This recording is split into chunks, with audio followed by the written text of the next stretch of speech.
நம்ம தென் மாவட்டங்கள்ல பாத்தீங்கன்னா வயசான பாட்டிகள்லாம் இந்த பாம்படம்னு ஒண்ணு போட்டிருப்பாங்க பாத்திருக்கீங்களா? தண்டட்டின்னு சொல்லுவாங்க, பாம்படம் போட்டிருப்பாங்க. எதுக்கு அவ்வளோ நகையை ஒரு கிழவி காதுல போட்டிருக்கு?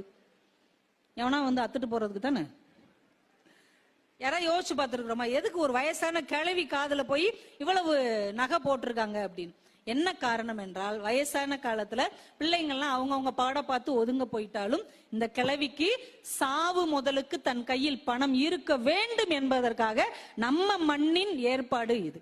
பொம்பளை பிள்ளை தனியா இருக்கக்கூடாது, அதுகிட்ட ஒண்ணுமே இல்லைன்னு இருக்கக்கூடாது. இந்த நகை போடுறதே அப்படித்தான் வந்த பழக்கம்.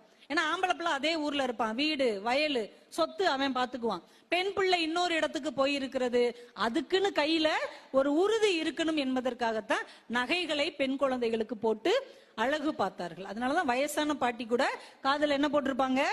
தண்டட்டி போட்டிருப்பாங்க. எனக்கு யாரு கடைசி வரைக்கும் சோறு போடுறியோ அவன் இந்த தண்டட்டி எடுத்துக்கோ அப்படின்னு சொல்லும். பாத்திருக்கீங்களா? தைரியமா காலை நீட்டி உட்காந்துக்கிட்டு இந்த கிளவி பேசும்.